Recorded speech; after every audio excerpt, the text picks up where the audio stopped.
Turnover ratio या फिर activity ratio. Activity ratio का मिस पहली चीज हमने क्या पढ़ी, स्टॉक टर्नओवर रेशो या फिर इन्वेंट्री टर्नओवर रेशो। वो कैसे निकलता है, COGS अपॉन में एवरेज स्टॉक। अब इस और एवरेज स्टॉक का तो सिंपल सा फॉर्मूला है, ओपनिंग स्टॉक प्लस में क्लोजिंग स्टॉक अपॉन में 2। हेलो एवरीवन, कैसे हैं आप लोग? आई होप आप लोग अच्छे हो गए, मैं भी बहुत अच्छा हूँ। आज की जो हमारी क्लास होने वाली है वो हमारी अकाउंटिंग रेशियो की क्लास सेकंड होने वाली है, जिसके अंदर हम करने वाले हैं टर्नओवर रेशो या फिर एक्टिविटी रेशो। क्लास 12th के लिए और उन सब के लिए जहां पर भी कभी भी रेशियो एनालिसिस या अकाउंटिंग रेशो आया हो।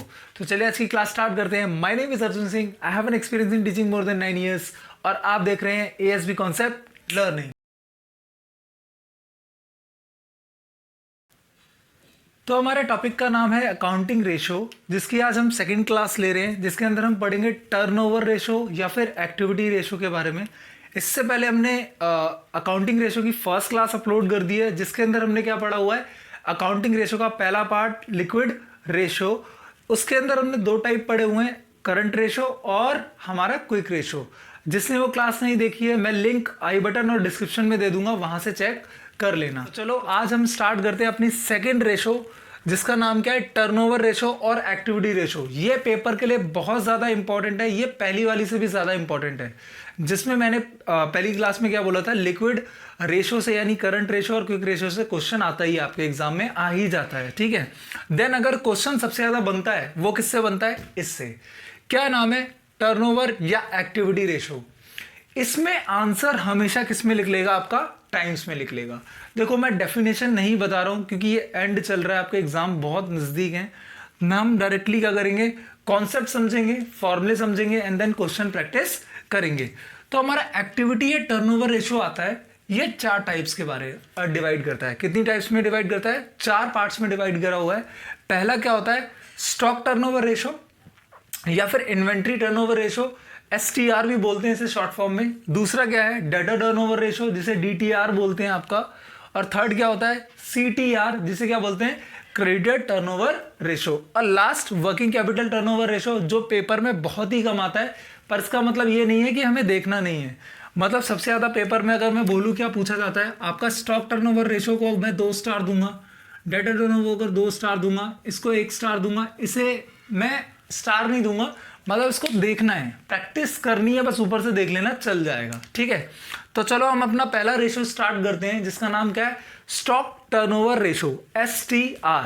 लेकिन आगे बढ़ने से पहले जो लोग मेरे चैनल पे नए आए हैं, प्लीज लाइक करें, शेयर करें एंड सब्सक्राइब करें मेरे यूट्यूब चैनल को, और साथ के साथ नोटिफिकेशन बेल भी दबा दें, ताकि मेरी फ्यूचर में जितनी भी वीडियो आने वाली है वो आप तक आ जाए और आप उसका बेनिफिट उठा सको। तो चलो स्टार्ट करते हैं। तो ये रहा हमारा स्टॉक टर्नओवर रेशो का फॉर्मूला, मैंने यहाँ पर पहले ही लिख लिया है। देखो क्या होता है, STR फॉर्मूला COGS, मैं इसको शॉर्ट फॉर्म में क्या बोल रहा हूँ, COGS, मतलब cost of good sold upon में एवरेज स्टॉक। अब इसका जब भी आंसर लिख लेगा ना, हमारा किस में निकलने वाला है, टाइम्स में निकलने वाला है। वो मैं अभी एग्जाम्पल और क्वेश्चंस करा दूंगा तो समझ आ जाएगा मैं क्या बोल रहा हूँ। तो सबसे पहले क्या आता है कि COGS का मतलब क्या है। अच्छा, फुल फॉर्म क्या बोली, कॉस्ट ऑफ गुड सोल्ड, मतलब गुड जो हम सोल्ड कर रहे हैं वो कंपनी के लिए कितनी कॉस्ट का पड़ रहा है, उसे क्या बोलते हैं, cost of good sold. Check करो, कॉस्ट ऑफ गुड सोल्ड कैसे निकला, opening stock plus net purchase plus direct expenses minus closing stock. अब ये आप क्या कर रहे हो, ये तो आप रटा रहे हो। अब इसका लॉजिक बताता हूं।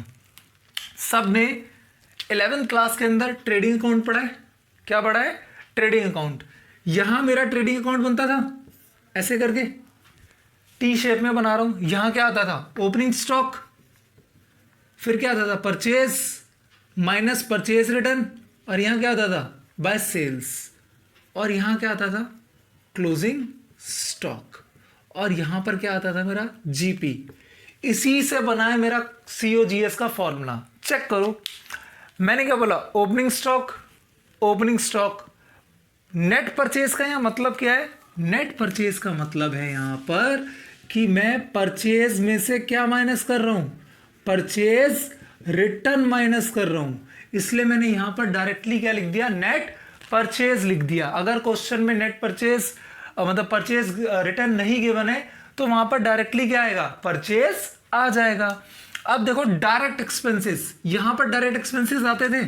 अब डायरेक्ट एक्सपेंसेस क्या होते थे बताओ, डायरेक्ट एक्सपेंस क्या होते हैं, वेजेस, उसके बाद wages and salary, fuels, power और सारी चीजें जो कैरिज इन वर्ड याद होगा 11th क्लास के अंदर पढ़ा है, फाइनेंशियल स्टेटमेंट के अंदर ट्रेडिंग अकाउंट जब बनाते थे। ठीक है, अगर जिसको याद नहीं है तो फॉर्मूला देखते हैं। सबसे पहले कॉस्ट ऑफ गुड सोल्ड कैसे निकालेंगे, मेरे पास स्टार्टिंग में कितना था यानी ओपनिंग स्टॉक, मेरे पास एंड में कितना था मतलब क्लोजिंग स्टॉक, मतलब ओपनिंग में से क्या माइनस करना है, क्लोजिंग स्टॉक। देन मैंने कितना परचेज किया, अगर परचेज करके कुछ रिटर्न भी गया तो माइनस कर दो, यानी इसे क्या बोलते हैं, नेट परचेज बोलते हैं। फिर मेरे खर्चे हुए वो भी डायरेक्ट एक्सपेंसेस, डायरेक्ट एक्सपेंसेस मतलब वेजेस हुआ, फ्यूल हुआ, पावर हुआ, कैरेज इनवर्ड हुआ, ऐसे एक्सपेंसेस जो डायरेक्टली मैन्युफैक्चरिंग से रिलेटेड हैं, पर इसमें ज़्यादा नहीं आता, इसमें डायरेक्टली वेजेस, फ्यूल, ये सारे एक्सपेंसेस आ जाते हैं, वहाँ पे लिखा होता है। तो मतलब COGS की वैल्यू कैसे लिख लेगी, opening stock plus net purchase plus direct expenses minus closing stock. अगर क्वेश्चन में ये सब चीज़ें गिवन है, सपोज करो क्वेश्चन में ये चीज़ गिवन ही नहीं है, तो मेरा एक और फॉर्मूला है, मैं किससे निकाल सकता हूँ COGS, नेट सेल में से क्या माइनस करके, ग्रॉस प्रॉफिट। अब इसका लॉजिक बताता हूं, देखो हमने जब सेल करी होगी तो नॉर्मल सी बात है, अगर कोई बंदा कुछ सामान बेचता है तो उसमें उसका प्रॉफिट इंक्लूड होता है। तो अगर वो सामान जितने बेचा है उसमें से अगर वो प्रॉफिट हटा देगा तो इसका मतलब वो सामान उसने उतनी कॉस्ट में क्या करा होगा, परचेज किया होगा। जैसे सपोज करो मैंने 125 का सामान बेचा, 125 रुपीज़ का मैंने कुछ गुड्स सेल करे, उसमें से 25 अगर मेरा प्रॉफिट है तो क्या करेंगे, 125 माइनस 25, तो आंसर कितना आएगा, 100। मतलब मैंने 100 रुपये का खरीदा होगा। तो यही तो बता रहा है और यही तो चीज़ है कॉस्ट ऑफ गुड सोल्ड, मतलब जो सामान कंपनी सेल कर रही है उसकी वैल्यू, मतलब कॉस्ट कंपनी को क्या पड़ी वो बताओ क्या होता है, उसे क्या बोलते हैं, COGS। देखो मैंने इस फॉर्मूले पे इतना जोर इसलिए दिया है क्योंकि पेपर के अंदर इससे क्वेश्चन आता है, बहुत सारे क्वेश्चन पूछे जाते हैं इससे। ठीक है, अब देखो नीचे क्या लिखा है, average stock. Average stock, average का मतलब क्या होता है, हमने 11th में इकोनॉमिक्स में पढ़ा है, बचपन से पढ़ रहे आ रहे हैं कि किसी दो नंबर को ऐड करो और डिवाइड कर दो 2 से, उसे एवरेज बोलते हैं। ठीक है, या फिर 3 नंबर होंगे डिवाइड, वो एवरेज निकाल लेंगे। अब देखो यहाँ पर स्टॉक, तो हमारे पास तो 2 ही स्टॉक होते हैं ना, एक होता है ओपनिंग और एक क्या होता है, क्लोजिंग। तो क्या निकलता है, opening stock plus closing stock upon में 2, इसे क्या बोलते हैं, average stock. I hope clear होगा। मतलब STR का फॉर्मूला सिंपल सा क्या फॉर्मूला है, रिपीट करो मेरे साथ जल्दी जल्दी, COGS अपॉन में एवरेज स्टॉक। COGS कैसे निकलता है, opening stock plus net purchase plus direct expenses minus closing stock. अगर क्वेश्चन में ये सारी डिटेल गिवन है, अगर ये डिटेल गिवन नहीं है तो क्लोजिंग स्टॉक मतलब कॉस्ट ऑफ गुड सोल्ड कैसे लिख लेगा, हमारा लिख लेगा नेट सेल माइनस हमारा ग्रॉस प्रॉफिट। अगर मैं इस T शेप से समझाऊं ट्रेडिंग अकाउंट से, तो सेल इसमें प्रॉफिट ऐड होगा, ग्रॉस प्रॉफिट इस पे प्रॉफिट होता है तो लेस कर देंगे, तब भी क्या आ जाएगा, COGS आ जाएगा। फिर उसके बाद एवरेज स्टॉक कैसे निकलता है, ओपनिंग स्टॉक प्लस में क्लोजिंग स्टॉक अपॉन में 2। आई होप यहां तक क्लियर होगा, पक्का। और इसका आंसर हमेशा किस में निकलने वाला है, टाइम्स में निकलने वाला है। किस में निकलने वाला है, टाइम्स में निकलने वाला है। इसके ऊपर एक एग्जांपल लेते हैं, ठीक है, और स्टार्ट करते हैं इसके क्वेश्चन करना, और अच्छे से हमें क्या होगा, क्लियर हो जाएगा। चलो, तो मैंने यहां पर एक क्वेश्चन लिख लिया है, चलो उसको सॉल्व करते हैं। ये थोड़ा इजी है, हम धीरे धीरे क्वेश्चन का क्या करेंगे, लेवल इंक्रीज करेंगे। जो आपके एग्जाम्स में क्वेश्चन आए हैं हम उनको प्रैक्टिस कर रहे हैं। तो देखो क्वेश्चन में क्या निकालना है मेरे को, STR मतलब स्टॉक टर्नओवर रेशो। आपको जब भी कोई रेशो निकाल लिए हैं, सबसे पहले आपको क्या करना है, उसका फॉर्मूला लिख लेना है। अच्छा, फॉर्मूला क्यों लिख लेना है, फॉर्मूला इसलिए लिख लेना है ताकि आपको पता चले कि हमें करना क्या है क्वेश्चन के अंदर। ठीक है, ओके। अब देखो STR का फॉर्मूला क्या बताया मैंने, शॉर्ट फॉर्म लिख रहा हूं, COGS अपॉन में एवरेज स्टॉक। अब देखो मैंने फॉर्मूला लिख लिया, फॉर्मूले के बाद हमें क्या निकालना है, COGS, क्योंकि मेरा STR कैसे निकलता है, COGS अपॉन में एवरेज स्टॉक। तो COGS का मैंने फॉर्मूला क्या बताया था, कैसे लिख लेगा? अब देखो क्वेश्चन में ओपनिंग स्टॉक, क्लोजिंग स्टॉक वगैरह दिख रहा है, तो आपके दिमाग में क्लिक करेगा क्या कि हमें कैसे निकालना है? ओपनिंग स्टॉक प्लस क्या है बताया था मैंने, नेट परचेज, प्लस क्या बताया था, डायरेक्ट एक्सपेंसेस, और आपका माइनस क्लोजिंग स्टॉक। अब चेक करते हैं क्वेश्चन के अंदर क्या गिवन है। देखो क्वेश्चन के अंदर ओपनिंग स्टॉक गिवन है, बिल्कुल गिवन है। कितना गिवन है? 12,000। तो मैंने यहाँ पे कितना लिख लिया? 12,000। चेक करो नेट परचेज क्वेश्चन के अंदर गिवन है। अब देखो नेट परचेज का मतलब क्या था? Purchase minus purchase return. क्या इसके अंदर परचेज रिटर्न दे रखी है? नहीं। तो मतलब net purchase is equal to क्या हो गया यहाँ पर? परचेज कितना हो गया? 1,00,000 रुपए। अगर होता तो हम क्या करते? 1,00,000 रुपए में से माइनस कर देते। अब डायरेक्ट एक्सपेंस चेक करो। डायरेक्ट एक्सपेंस क्वेश्चन ने गिवन है, ऑटोमेटिकली कितना गिवन है? 8,000। कितना गिवन है? 8,000 रुपए।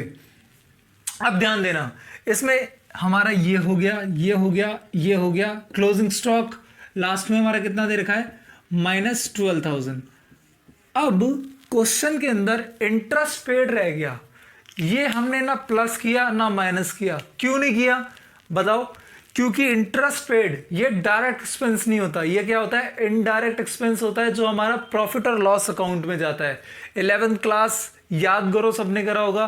प्रॉफिट और लॉस अकाउंट में इंटरेस्ट पेड होता था तो डेबिट साइड आता था, इंटरेस्ट रिसीव होता था तो क्रेडिट साइड आता था।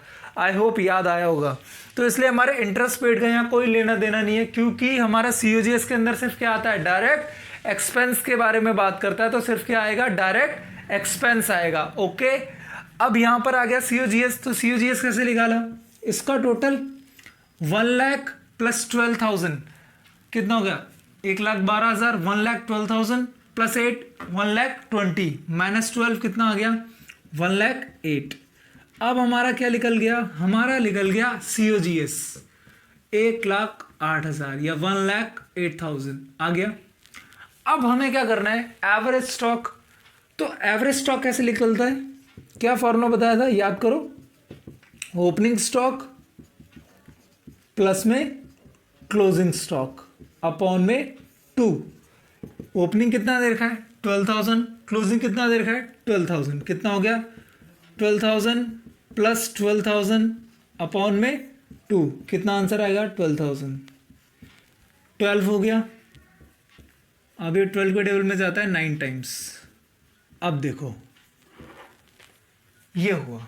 आई होप क्लियर होगा। देखो हमें करना क्या है, अगर क्वेश्चन में आपको मतलब पेपर में अगर क्वेश्चन आता है तो आपको प्रेजेंटेशन ऐसे ही रखनी है, तभी आपके नंबर पूरे मिलेंगे, वरना नंबर कट जाएंगे।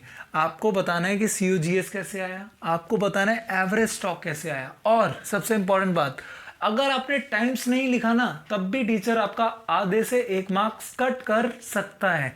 तो इसलिए जब भी हमारा एक्टिविटी रेशियो, टर्नओवर रेशियो या स्टॉक टर्नओवर रेशियो के जितने भी हो, सब में क्या लिखते हैं? टाइम्स जरूर लिखते हैं। मैंने बोला था ना, ये रेशियो के अंदर, टर्नओवर रेशियो के अंदर हम क्या लिखते हैं आंसर में? टाइम्स जरूर लिखते हैं। आई होप मेरा पहला एग्जाम्पल बहुत क्लियर होगा स्टॉक टर्नओवर रेशियो से रिलेटेड। अब इसका हम MCQ भी बन सकता है, हमारा MCQ भी आ सकता है या 2 नंबर में आ सकता है।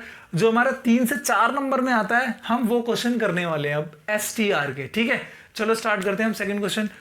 और मैं आपकी स्क्रीन पे भी दे रहा हूं क्वेश्चन जो मैं यहां लिखने वाला हूं। देखो,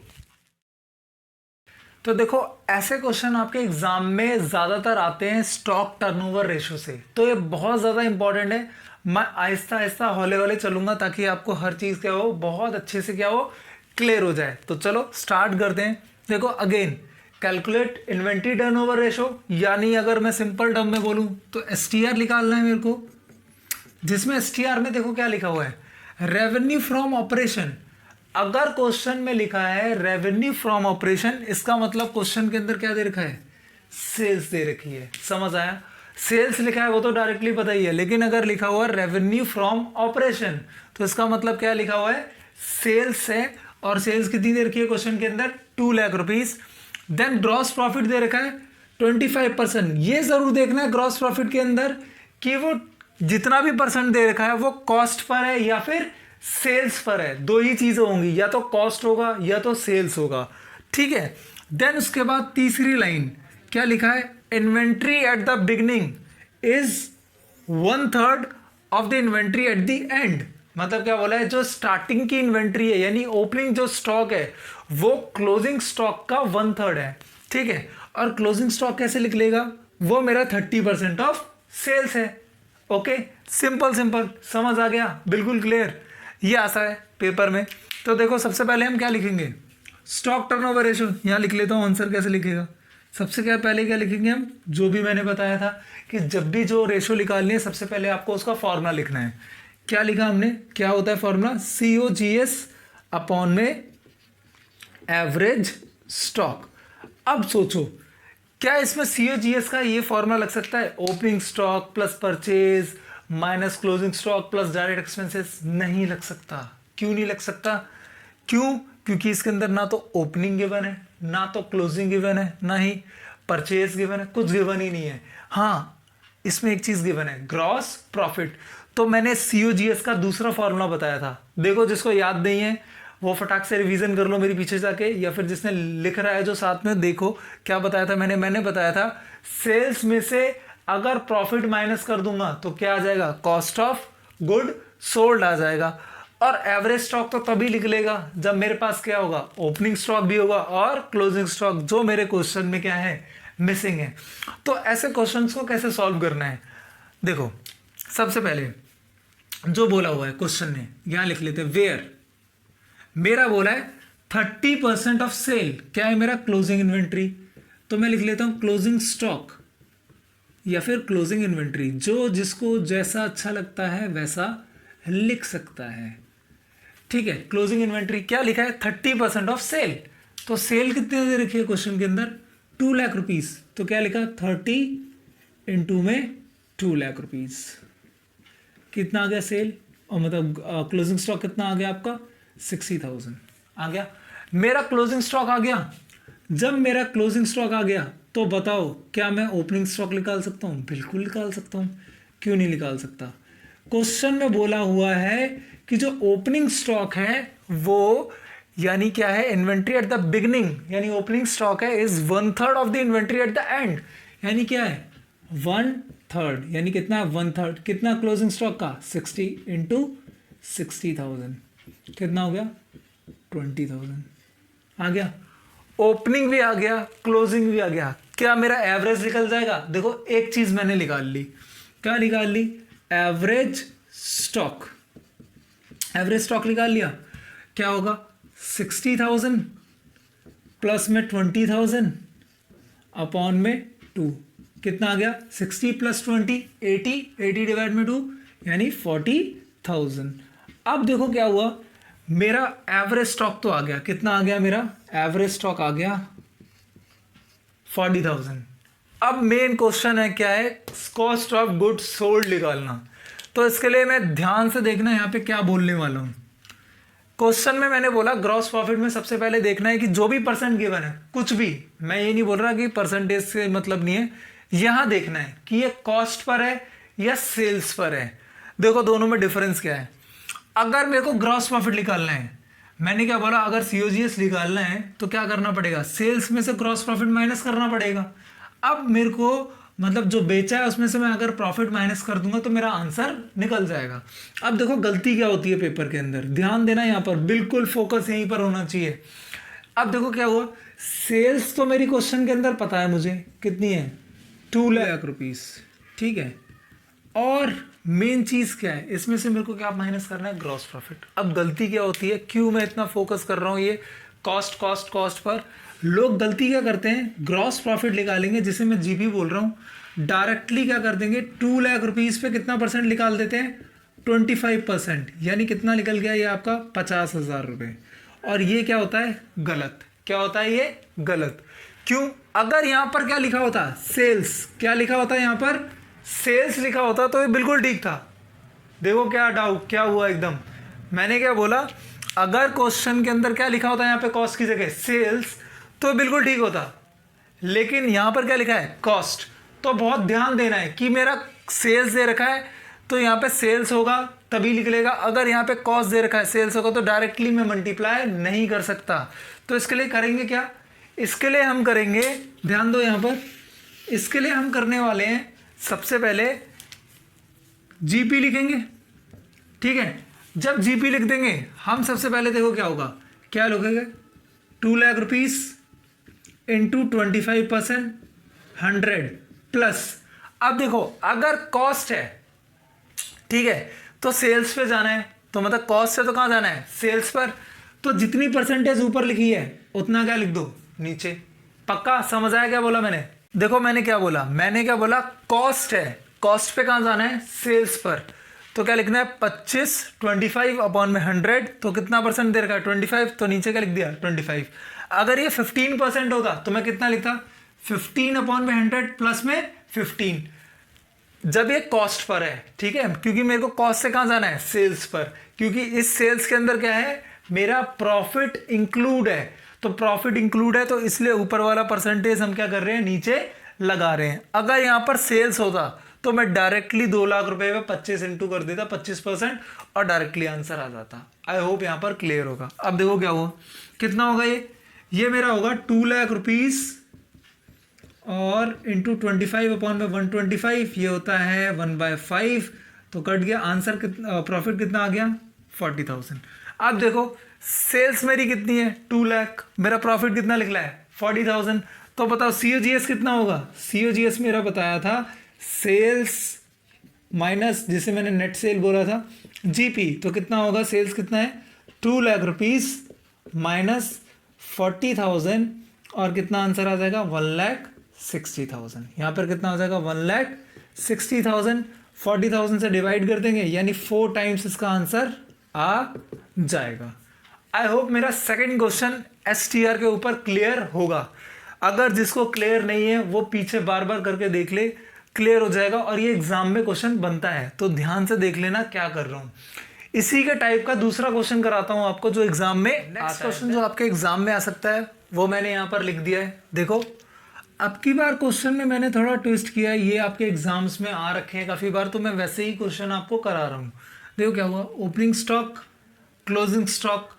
अब की बार स्टॉक टर्नओवर रेशो क्वेश्चन में गिवन है, ठीक है, आपको निकालना क्या है, ओपनिंग स्टॉक और क्लोजिंग स्टॉक। और जब भी ऐसा क्वेश्चन आएगा आपको कुछ ना कुछ हिंट दे रखी होगी कि इन्वेंट्री, ऐसी स्टेटमेंट लिखी होगी कि जैसे मैं पढ़ लेता हूँ, inventory at the end is 2.5 times more than the inventory in the beginning. मतलब जितनी इन्वेंट्री क्लोजिंग में है ना, वो इन्वेंट्री जो ओपनिंग में थी ना उसका उससे 2.5 ज़्यादा है। मतलब अगर सुबह, मतलब स्टार्टिंग में अगर मैं बोलूँ अगर 10,000 रुपये थी, तो अब उसको 2.5 से इंटू कर दोगे तो उतना और ज़्यादा है, तो 10,000 इंटू 2.5 यानी 25,000 हो गया, तो 25,000 ज़्यादा है। तो बताओ क्लोजिंग में कितनी होगी, 25,000 प्लस 10,000 कितना होगा 35,000। तो ये स्टेटमेंट थोड़ा ढंग से पढ़ लेना कि क्या लिखा हुआ है, 2.5 टाइम्स मोर देन, क्या लिखा है मोर देन। ये स्टेटमेंट ऐसे भी हो सकती है, ये स्टेटमेंट ऐसे भी हो सकती है कि क्लोजिंग स्टॉक जो है वो ओपनिंग स्टॉक से 30,000 ज़्यादा है, ठीक है। स्टेटमेंट को ऐसा एक एग्जांपल मैं देखता हूँ, कराऊंगा आपको, ठीक है। देखो क्या हुआ, अब सबसे पहले जब भी ओपनिंग क्लोजिंग निकालना है, अब देखो ITR गिवन है मेरे को, तो सबसे पहले मैंने क्या बोला, ITR का फॉर्मूला लिखना है आपको। ITR कैसे निकलता है, COGS अपॉन में एवरेज स्टॉक, आ गया। अब ITR क्वेश्चन के अंदर गिवन है, ठीक है, लेकिन मैंने एक लास्ट लाइन जो मैं पढ़ना एक बार बता देता हूँ, क्या लिखा है इस बार, cost of revenue from operation. Cost of revenue from operation मतलब ये सेल्स नहीं है, ये सेल्स जो सामान बेचा उसका कॉस्ट दे रखा है, मतलब ऑलरेडी मेरे को क्वेश्चन में क्या गिवन है, ये COGS गिवन है। देखो यहाँ पे लिखा है कॉस्ट, इससे पहले वाले क्वेश्चन में देख लेना, उसमें लिखा था रेवेन्यू फ्रॉम ऑपरेशन और मैंने ब्रैकेट में क्या लिखा था, सेल्स। जब कॉस्ट लिखा है तो ऑटोमेटिकली ये क्या होगा, COGS हो गया, ITR आ गया, COGS आ गया, एवरेज स्टॉक आ गया। अब आपको पता है एवरेज स्टॉक कैसे लिख लेगा वो देखते हैं। सबसे पहले देखते हैं ITR क्वेश्चन के अंदर कितना गिवन है 5 टाइम्स, COGS क्वेश्चन के अंदर कितना गिवन है 18900 अपॉन में एवरेज स्टॉक। अब आपको एवरेज स्टॉक उधर लेके गए, हमारा एवरेज स्टॉक इधर गया तो क्या हुआ 1890000 अपॉन में 5, इसको मैंने डिवाइड किया तो कितना आंसर आया करके देख लेते हैं। रुपीस एवरेज स्टॉक कितना आ जाएगा, देखो 3 39 बचा तो कितना आएगा 7, अब कितना बचा 4, 8, ये क्या आ गया 3,78,000 आपका क्या आ गया एवरेज स्टॉक आ गया। ओके, अब हम आगे करते हैं कि हम ओपनिंग स्टॉक और क्लोजिंग स्टॉक कैसे निकालेंगे। ठीक है, कैसे निकलेगा, एवरेज स्टॉक मेरे को निकालना आता है। कैसे निकलता है एवरेज स्टॉक, एवरेज स्टॉक निकलता है हमारा ओपनिंग स्टॉक से, प्लस में क्या होता है हमारा क्लोजिंग स्टॉक, और हमारा क्या अपॉन में आता है 2। तो देखो मेरे को ओपनिंग स्टॉक और मतलब एवरेज स्टॉक मुझे पता हो गया 7,3 दिस, प्लस में ओहो प्लस लिख दिया मैंने गलती से, ये आपका इनटू में 2 क्योंकि ये इधर जाके मल्टीप्लाई हो जाएगा, और ये ओपनिंग स्टॉक लिख दिया मैंने, और प्लस में क्या लिख दिया मैंने क्लोजिंग स्टॉक। तो मैंने इसको 2 से मल्टीप्लाई किया तो कितना आएगा 0 0 0 6 1 5 एंड 7 आ गया। मतलब ओपनिंग स्टॉक और क्लोजिंग स्टॉक को जो मेरा ऐड करके आएगा वो कितना आ रहा है 7,56,000। तो देखो मैंने क्या किया, सबसे पहले क्या निकाला एवरेज स्टॉक, एवरेज स्टॉक के बाद मैंने एवरेज स्टॉक का फॉर्मूला लिख दिया, वो कैसे निकलता है opening stock plus closing stock upon में 2, और फिर मैंने क्या करा इधर से मल्टीप्लाई इधर 378,000 इंटू 2 कर दिया, ये आ गया। अब मुझे ना तो ओपनिंग पता है ना तो क्लोजिंग पता है, तो इसके लिए हम क्या करेंगे, देखो यहाँ पर एक छोटा सा वर्किंग नोट बना लेते हैं। जब भी ऐसी स्टेटमेंट आएगी या फिर मोर देन वगैरह होगा तो हमेशा यही बनाना है। क्या बोला है, inventory at the end is 2.5 times more than the inventory at the beginning. तो हम लिखेंगे सबसे पहले फर्स्ट इन्वेंट्री, अगर इसको शॉर्ट फॉर्म में लिख दूं मैं, ओपनिंग स्टॉक को मैं कितना मान लेता हूँ x, अगर मेरा ओपनिंग स्टॉक x है तो बता क्लोजिंग स्टॉक कितना होगा। क्लोजिंग स्टॉक क्या बोल रहा है कि वो पहले से 2.5x ज़्यादा है, जो मैंने अभी एग्जांपल दिया था 25,000 का और 10,000 का, ये कितना हो जाएगा क्लोजिंग स्टॉक 3.5 हो जाएगा। हो गया, अब ये समझ आया ना कैसे हुआ, ओपनिंग स्टॉक मैंने कितना मान लिया x आ गया क्योंकि वो बोल रहा है 2.5 टाइम्स मोर है, तो मतलब इससे ओपनिंग वाले को इंटू करा वो उतना उसमें क्या हो जाएगा ऐड हो जाएगा, तो कितना आ गया 3.5x। अब मैंने क्या करा, ये लिखा ओपनिंग स्टॉक कितना है x, क्लोजिंग स्टॉक कितना है 3.5, दोनों को ऐड करा कितना है 4.5x, और यहाँ पे कितना है this 756 is equal to 4.5x। अब x की वैल्यू हम निकाल लेंगे 756 अपॉन में 4.5 क्या आएगा मेरा 1,68,000। तो देखो x की वैल्यू मेरी कितनी आ गई 1,68,000, यानी मेरा ओपनिंग स्टॉक कितना निकल आया, जो मैंने x माना था ओपनिंग स्टॉक कितना आया मेरा 1,68,000, और क्लोजिंग स्टॉक कितना होगा, क्लोजिंग स्टॉक सिंपल सा कितना, जितना ओपनिंग स्टॉक है उससे 2.5x, यानी x मतलब 168 दिस। अब क्या करेंगे, ये लिखेंगे 1,68,000, इसको इंटू कर देंगे 2.5 168 से, तो कर लेते हैं हम जल्दी से 2.5 से इंटू, ये हमारा आ गया 4,20,000, और इन दोनों को क्या कर देंगे हम ऐड 0 0 0, और ये हमारा 8 and 5, ये मेरा क्लोजिंग स्टॉक निकल गया, ये मेरा ओपनिंग स्टॉक निकल गया, और ये मेरा क्या हुआ एवरेज स्टॉक यहाँ से निकाल लिया। तो मेरे को जब भी ऐसा क्वेश्चन आएगा जहाँ पर मुझे ओपनिंग स्टॉक निकालना है क्लोजिंग स्टॉक निकालना है, सबसे पहले आप क्वेश्चन में ओपनिंग स्टॉक क्लोजिंग स्टॉक जैसा भी क्वेश्चन दे रखा है उसमें x मान लो, कि मैंने जैसे इस क्वेश्चन में दे रखा था कि ओपनिंग इन्वेंट्री या ओपनिंग स्टॉक के लिए मैंने क्या मान लिया यहाँ पर x मान लिया।